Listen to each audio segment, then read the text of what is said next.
Yes, mugamba mutya bannakampala mwebale kuba nti mutambula naffe ebbanga lyonna, mwebale kuba nti mutusaamu obwesige ne mugamba mujja kutambulanga naffe mpola mpola era nga tubasaamu ekitiibwa bakama baffe. Anzize wano n'amawulire g'omuyimbe amanyikiddwa nga Dr. Jose Chameleone. Chameleone agezako kuba nti oboolyawo atunda ennyumba ye eyeeseguku era nga ennyumba eno agitunda biliyoni namba yadde nga agitadde ku katale okumala ebbanga from 2013 oluvannyuma lw'okuba nti waliwo ebintu ebyagenda maaso n'okuba nti biyingira obulamu bwe bitategerekeka okuli n'okufa kwa omugenzi amanyikiddwa nga Robert Kalamagi. Abasinga gwe balumiza okuba nti yamwokera mu compound ye. Jose Chameleone ennyumba eno ekyabulirwako omuguzi era nga Chameleone akyasatira. Chameleone yamaliriza ennyumba ye mpola mpola nga bwe tugenda okubikutuusaako era nkusaba osobola okuba nti omanya otuula okalire tusooke tubikutuuseko nga bwe birina okuba nti bitambula. Tukwaniriza ku mukutu gwaffe omuganzi ogumanyikiddwa nga Uganda mukamoli amanya ddoboozi Peter Ntambi, Jimso, Rich Boy Maxudi Junior, Made in Uganda. Mwebale kutambula naffe ngenda kusaba ogende mu maaso n'okuba nti osubscribinga. Kankutandikire emboozi nga bweri emboozi ya Yosefu Nawolovu Mayanja, mboozi ya Yosefu Nawolovu Mayanja oba Joseph Chameleone Mayanja. Jose Chameleone omwaka gwali gwa 2013 yagisobola okuba nti ateeka ennyumba ye eyeeseguku ku katale. Ennyumba eno ze zimu ku nyumba ezaali ez'abakabi mu baselebrity b'e Uganda. Ajjukira ebiseera ebyo nga celebrity okuba n'ennyumba nga eya Chameleone kyali kizibu ddala era nga Jose Chameleone ye yasooka okubeera n'ennyumba ekankanya n'okutiisa mu bayimbi b'e Uganda. Jose Chameleone omwaka gwali gwa 2012 awo mu Desemba ennaku z'omwezi zaali nga 26 wemba seerabidde bulungi. Waliwo omuvubuka eyagenda mu maaso n'okweyokera mu maka ga Jose Chameleone. Embeera eno mu kutuukawo omuvubuka nga amaze okweyokya mu mmoloka mu maka ga Jose Chameleone mu compound ya Jose Chameleone. Kiteebereza okuba nti Jose Chameleone yagenda mu maaso n'okubira poliisi ng'agamba waliwo omutuju agenda mu maaso n'okuba nti yeekumako omuliro mu maka ge, newankubadde ng'ate emboozi eno yakanyizibwa nga kiteebereza okuba nti oboolya omuvubuka amanyikiddwa nga Robert Kalamagi yali neighbor wa Jose Chameleone era nga ono omuvubuka yagendanga mu maaso n'okuba nti aleetera Joseph Chameleone engoye mu maka ge. Era nga omuvubuka ono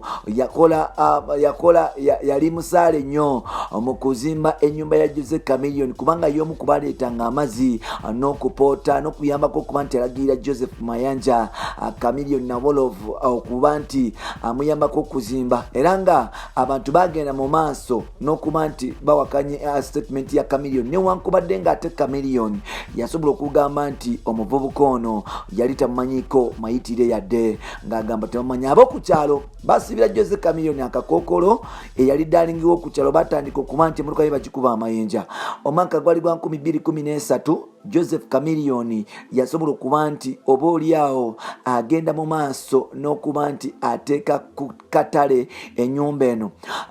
Ebiseera ebyo Daniela n'abaana baali basula wasezaala wa Chameleone wali emutungo bina ewa Reverend ewa father.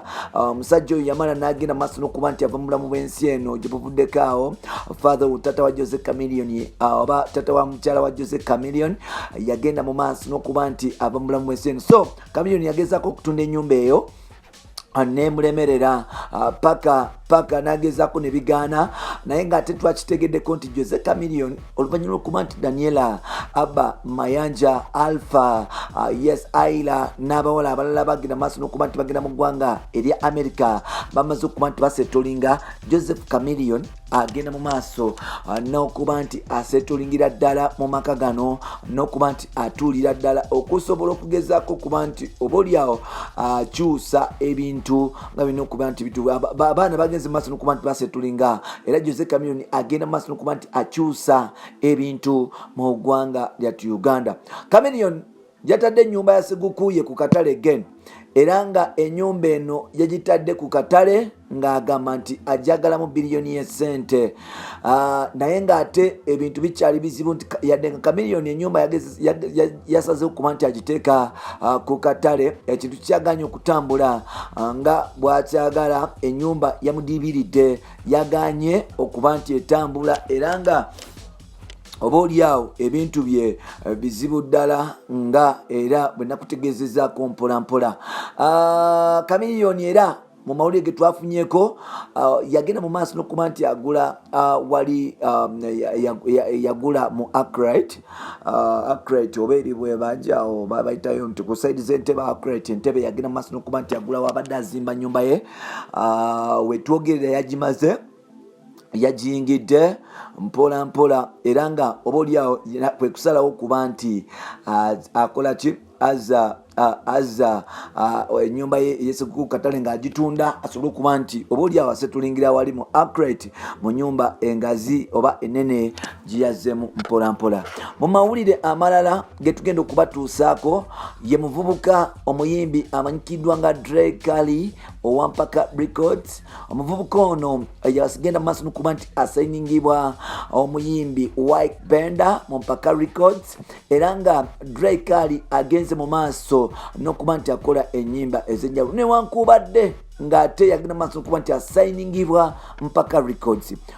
Dre Kali akake kaweddemu company oba management gyali akola nayo yamanyikiddwa nga Wise Management yasobodde okuba nti emutwala mu mbuga z'amateeka n'emusaba okugiriyira emiliyoni 84 mu emitwalo 82 nga bagamba nti sente zino baziteeka mu muvubuka amanyikiddwa nga Dre Kali okusobola okuba nti bakola videos ne audio okumuguliranga engoye kwambala, okumuliisa, okumuteeka mu transport mu media tour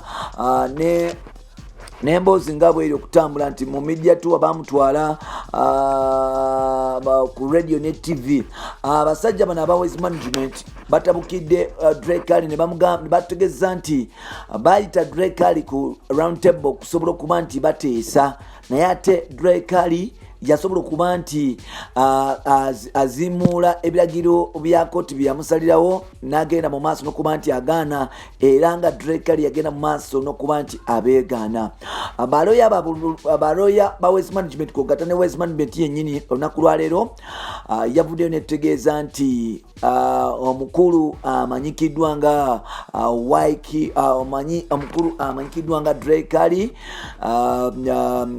wakugenda mu mbuga wakugenda luzira kusinziira ku mirimu gya Kitale oba luzira kusinziira ku bukumpanya bwe yakozesa ku kampani eno, era nga bagambye abasajja bano tebalina buzibu na White Bender kogata ne Mpaka Records, naye balina obuzibu ne Dre Kali. Dre Kali kitubeza okuba nti yasayininga contract eno nga yeyita Dre 24, era nga obaoliawo bagenda maaso n'okuba nti bamupushinga ne bamukolera ennyimba ez'enjawulo. Dre Kali n'addukayo kwe kufuna White Bender. So kampani y'enkadde esazeewo okuba nti oba record label y'enkadde esazeewo okuba nti emutwala mu mbuga z'amateeka ne bagamba n'okugamba nti baagala miliyoni 84 bw'ataziteekayo omuvubuka ono wakugenda ekitalya. Nze njateesa bwe nti tekyetaagisa kusiba muntu, tekyetaagisa kuba nti ogaana kutuula ku round table ne bano okuba nti muteesa, kubanga si buli kimu kinagwera mu makooti. Art industry kyetaaga bintu bya kwesiba and professionalism erina okuba nti edda mu music industry. Muganda wange Dre Kali, better strong, osobole okuba nti ofeesinga abasajja abo, musobole okuba nti musolovinga ensonga, otherwise ekintu kyalitabuka nga bwe tusuubira. Mwebale kuba nti mutambula naffe. Amanya n'eddoboozi bampita Ntambi Kimuso, omukutu gulimu gwa Uganda Mukamoli, ngambye Jose Chameleone ennyimba ye Kuseguku yadibye. Ebintu bikyaganya okuba nti bitambula. N'omuvubuka amanyikiddwa nga Drake alira ku nsiko oluvannyuma lwa kampani emanyikiddwa nga Wise Technology Management yagenda masolo okuba nti emusayininga nga talagenda mu Mpaka Records okumunoonya. Bamugamba nti bamubanja $481,000 bw'atazisasula komera. Byebyo bampita Rich Boy Ntambi Kimuso.